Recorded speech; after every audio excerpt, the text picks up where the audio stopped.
Hello and welcome to the m+is for Mama podcast. I'm your host, Abbie Halberstadt, happy wife, mama to 10, Bible-believing Christian. And on today's show, we're going to keep on talking birth stories. If you were with us last week, then you know that I told you about my first 3 births of Ezra, who is my oldest, almost 17 years old, Simon, who is 15 and a half, and Della, whose full name is Adelaide. We call her Della, and she is 12.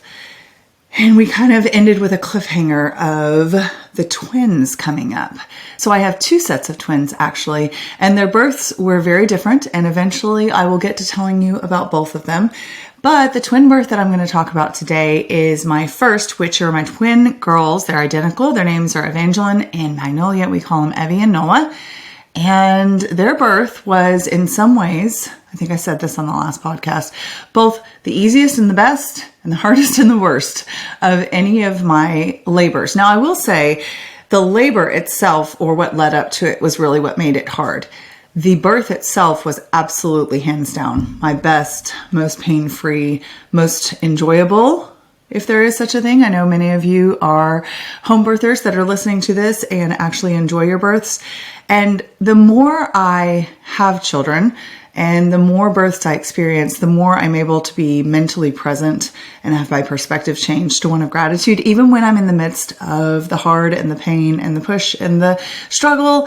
And so I can see how you could view something as truly enjoyable that is literally and physically and metaphorically stretching you so much. But in the moment, I don't know that I'm necessarily usually enjoying myself, if ever.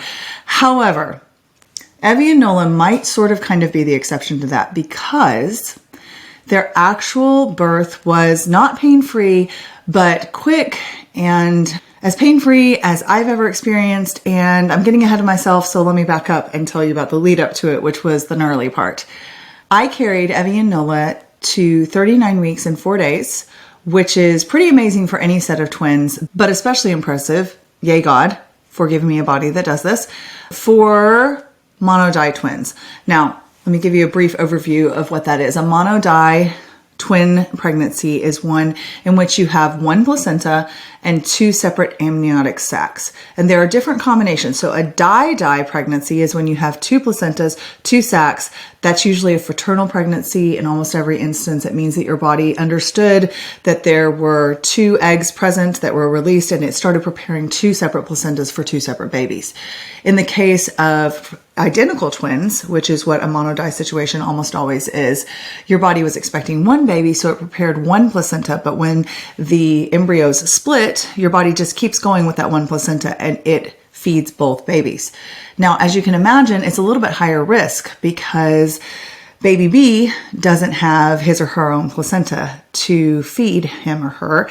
And there can be something called twin-to-twin transfusion syndrome, say that 5 times fast, that can be really scary for moms of identical babies because during their stay in utero, it can happen that one twin ends up getting way more nutrients funneled to them from the umbilical cord than his or her sibling. So you can have a very big discrepancy in the health of the babies. Now, I have not actually experienced this with either one of my twin pregnancies, both of which have been mono-di, and I'm so grateful for that.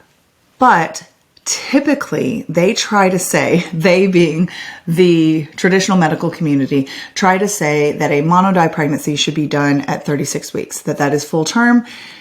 Now, I honestly say that for me and my body, which tends to go long, I think I've told you before that I tend to go to 42 weeks or sometimes even beyond, that's a little bit ridiculous. I think my babies would have been much the poorer, physically speaking and developmentally speaking, for having been forced to be evacuated from my body at 36 weeks instead of given more time to gestate and grow and develop. So I'm glad that I was able to do the home birth route with our first set of twins because my midwife had already delivered 20 sets of twins. She was well versed in all of the complications and the extenuating circumstances and the precautions that she needed to take.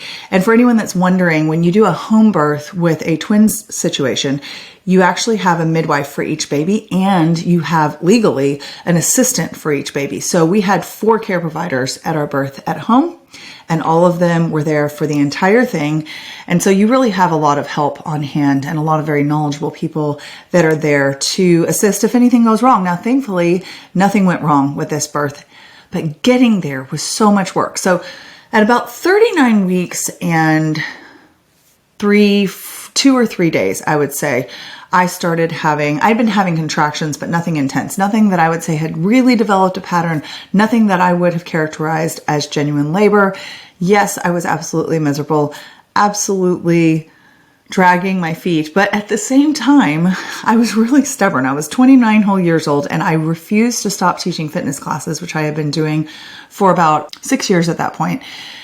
Refused to stop teaching fitness classes because I, quote, felt bad for getting subs. Now, as a 40-year-old woman who has birthed 10 children and am fully aware that I am inconveniencing no one by asking for help when I am heavily pregnant with 2 babies, I think my 29-year-old self is an absolute doofus.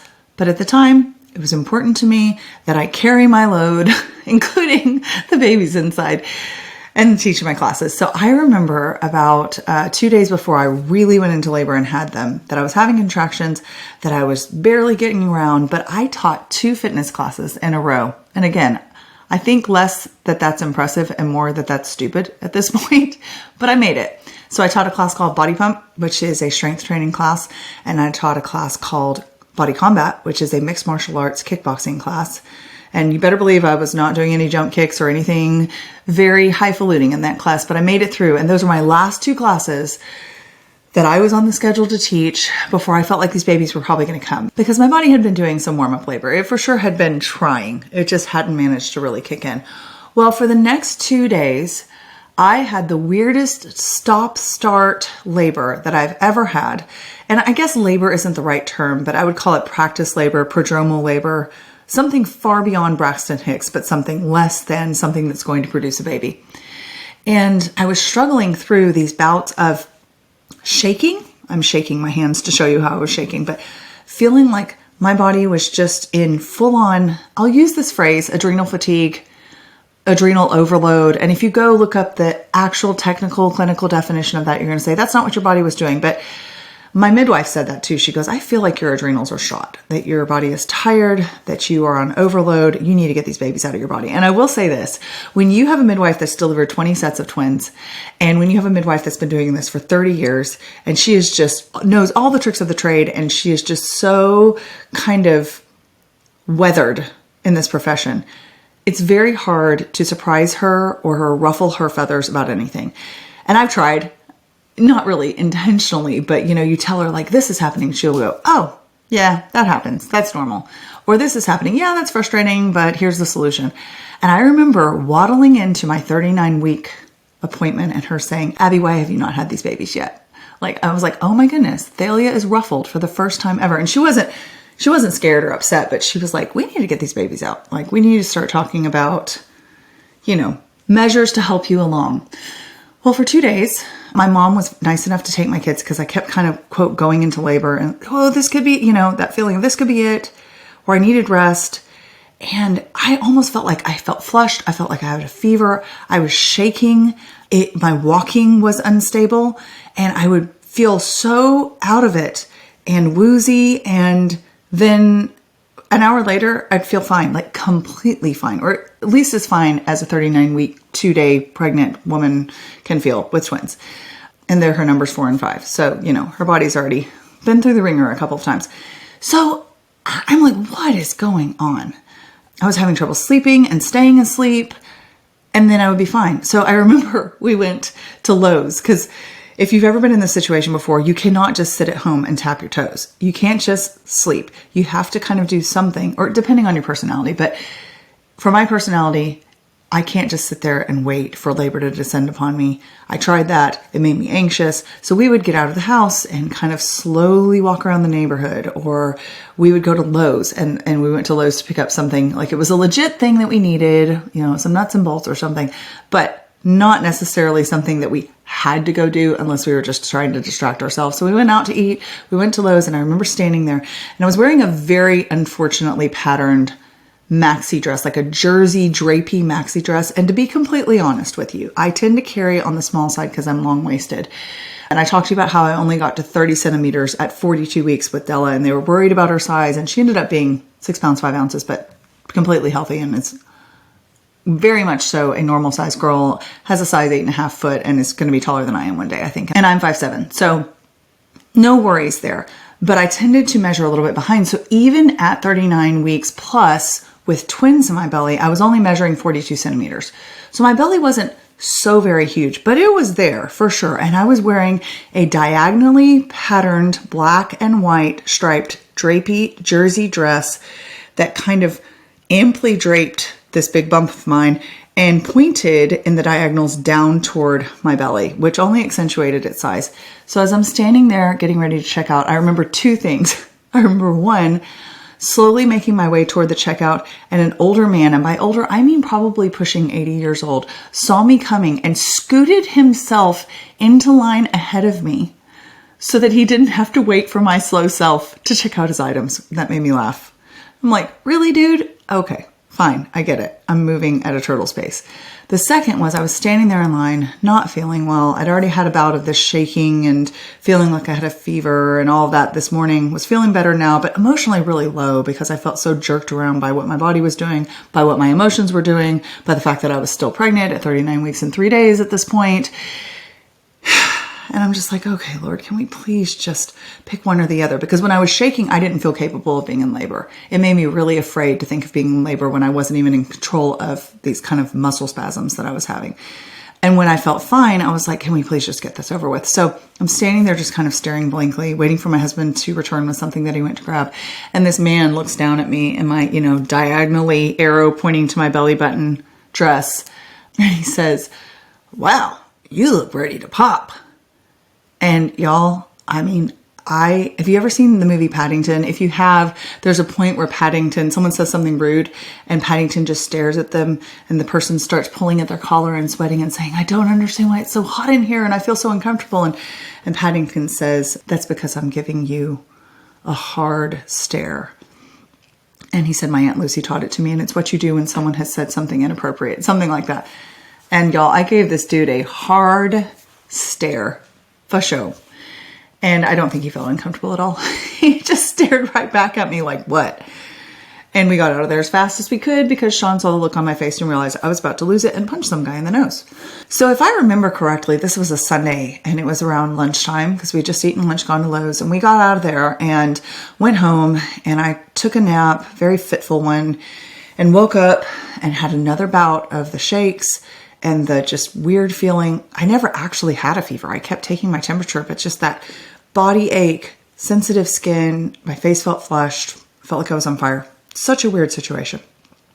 So here I am struggling with all of this, and I just keep saying, Lord, one or the other, please, no babies for a while, and just a break from this kind of jerking me around, please. Or let's get this show on the road at the points where I'm not shaking and I feel well. So I lay down on the couch, and do you know what I remembered? And I don't know why it took me this long. I think I'm just stubborn-brained, or we're just prone to try to do things in our own strength or distract ourselves or just push through or whatever. I remembered that moment in Della's birth that I was telling you about when I couldn't get labor to stick and I was so frustrated and I didn't want to do an enema and I didn't want to do castor oil and I didn't want to go to the hospital and I didn't and was so resistant. And I sat on a pillow and Sean just prayed the Psalms over me and I relaxed every little muscle in my body down to my fingertips.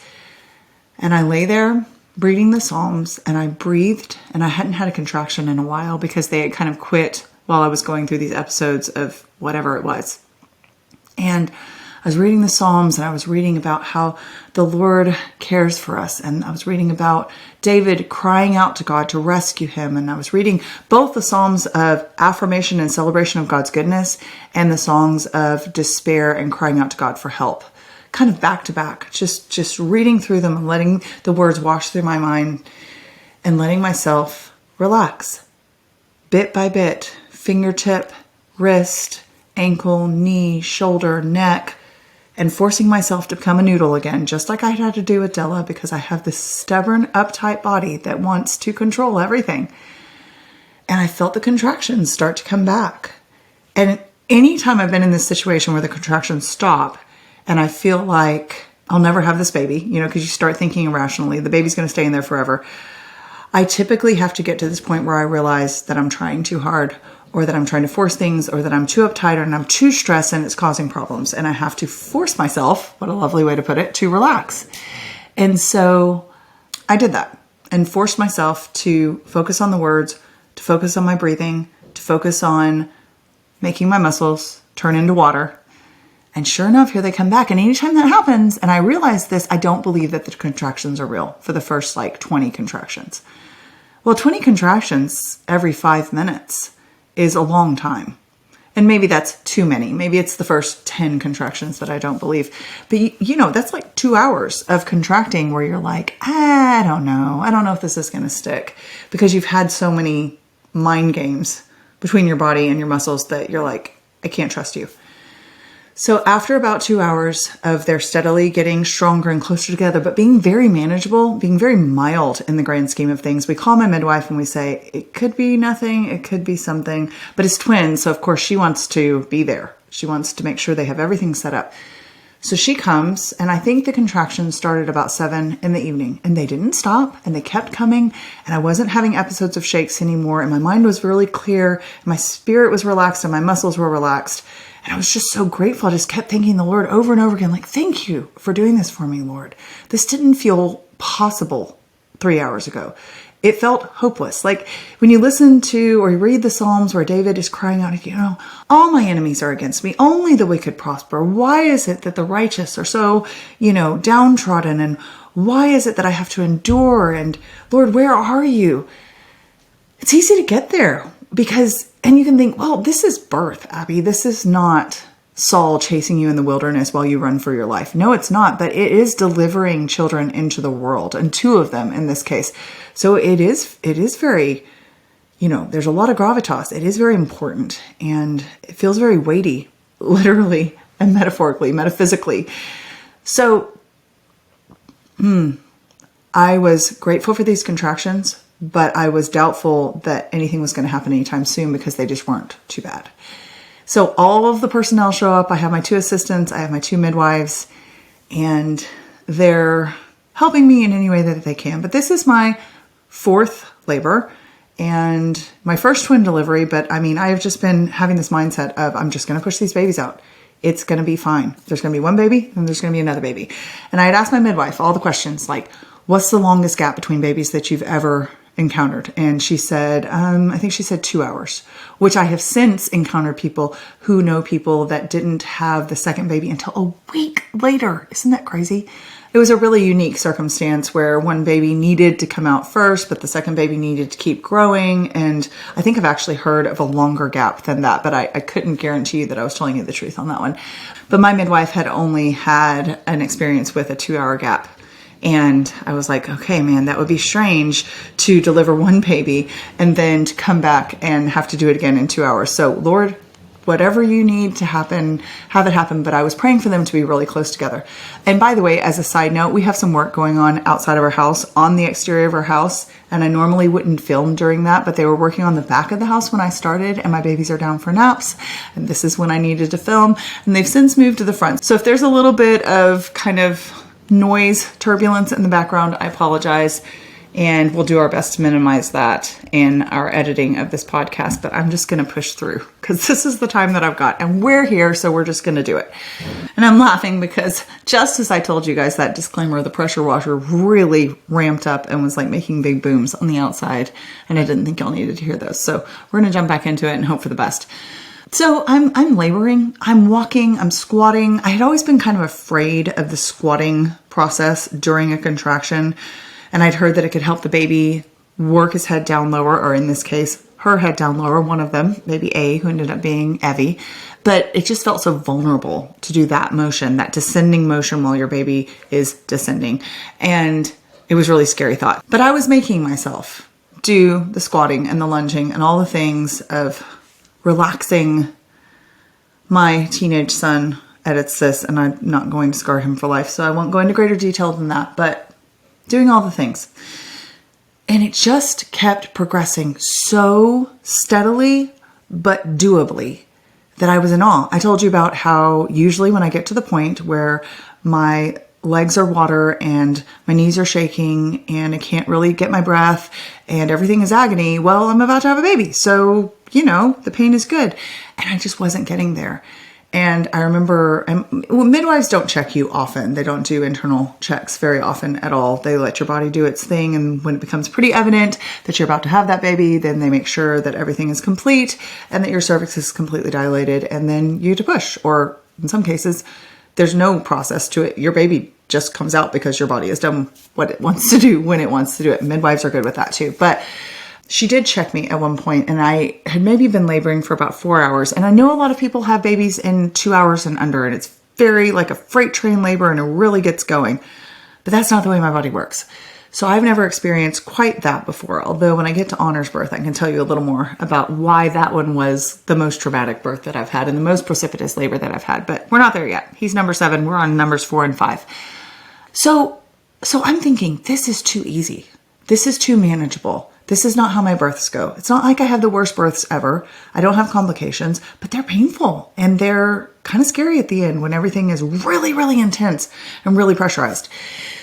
So I'm like, this is not doing anything. I've been laboring for 4 hours. It's been completely fine. I've had snacks in between. We're drinking water. We're talking in between contractions. I'm squatting and I'm doing my exercises and my stretches and all of that.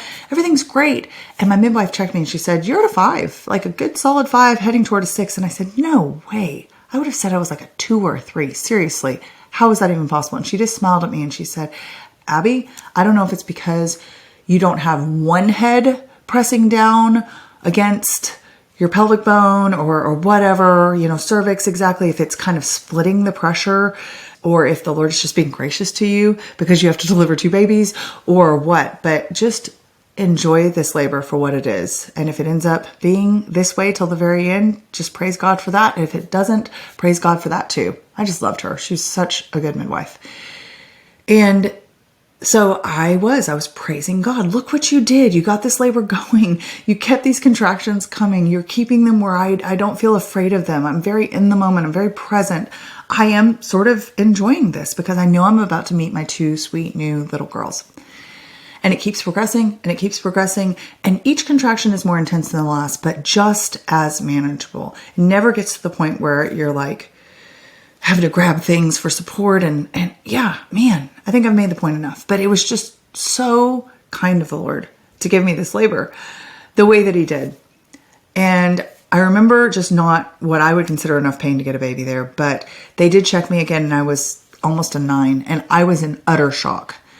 A 9 for me is, just full on about level 9.5 pain. And I wasn't anywhere near that. I was like at a 6, maybe at a 5. And so then my midwife suggests that I go sit on the toilet. And I talked about this with Della's birth. And I'm like, really? This was going so well. This is what we need to do. She said, it's going great. You're doing great. The Lord's being so kind to you. But we need to get this done. And what's going to get it done is the position and the gravity. And so I went and sat on the toilet. And it was like a mental, almost audible kerclunk. Like a gear went into shift, like, oh, let's put it in 3rd gear. And it landed in 3rd gear. And we were off. And she heard my physical, vocal reaction to that feeling of everything engaging. And she was like, okay, get up, let's go. So probably, 10 minutes later, I pushed out baby A because my body was just ready to go.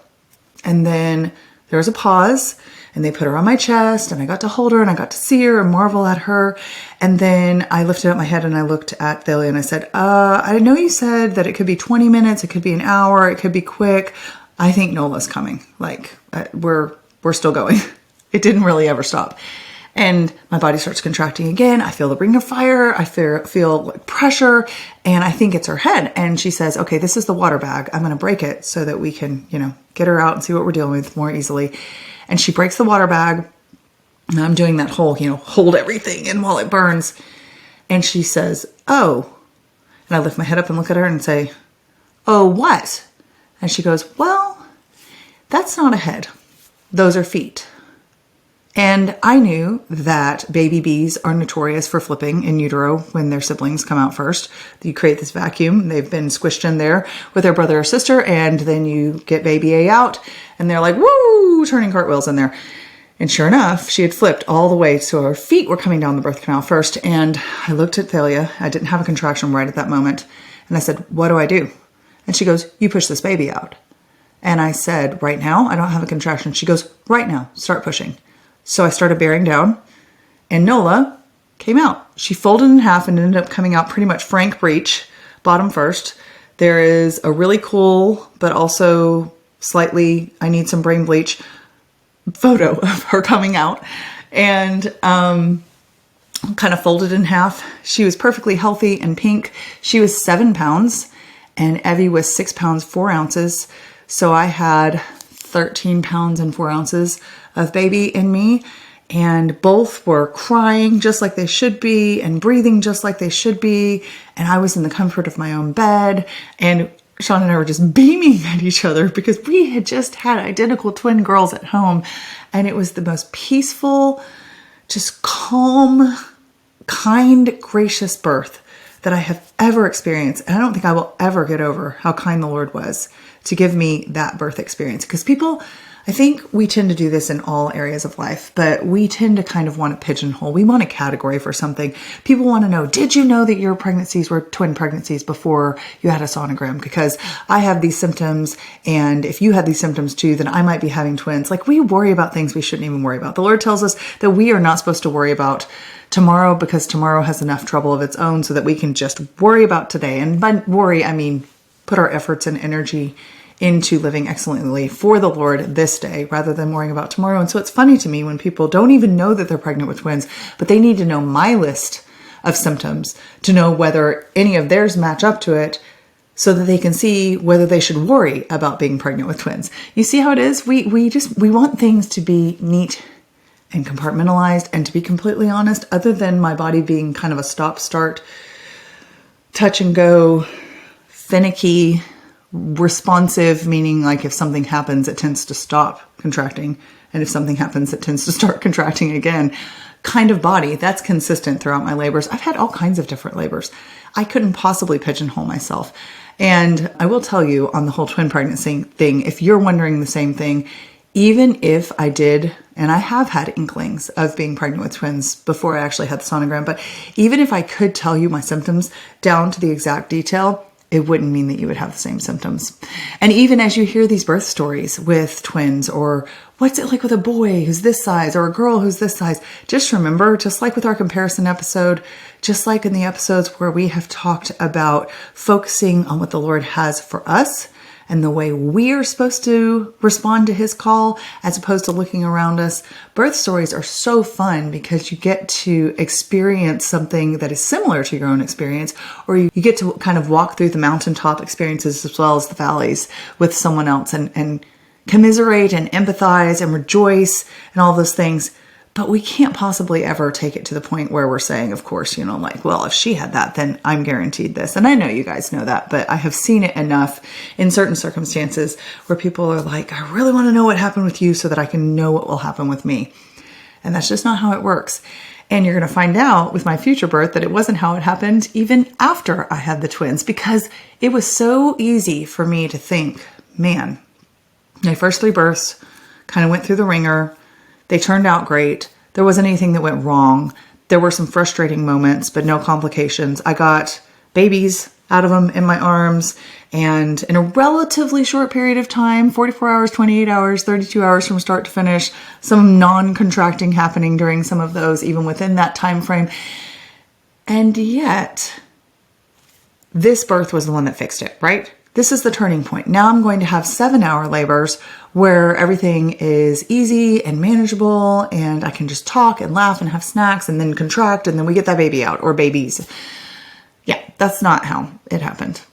And that's not what you will hear in my birth stories going forward. And I really, as I was doing this series, didn't have a very specific, like, it has to be this many episodes, but I get asked for these so many times, and this is such a great platform for a place to record these memories where people can access them easily. So I'm just going to keep going and enjoy myself and keep declaring the Lord's goodness with each iteration of birth that He's given me, because I've gone through quite a few, and just praise Him and His goodness and His provision for each one. I hope you guys are encouraged that it's not just birth stories that the Lord is in the details of. He is in the details of our everyday lives, of our very, very, very difficult challenges and no good, very bad days. And He is also in the mountaintop experiences and the highs and the births and the opportunities and the dreams that came true that you never thought would and were so much better than you even expected, because He is so good and He is so kind, and we can trust in Him. If you guys enjoyed today's program, I would be so honored if you would subscribe and share with others. And if you're looking for more daily content on motherhood and biblical responses to cultural issues, you can follow along on Instagram at m+is+for+mama.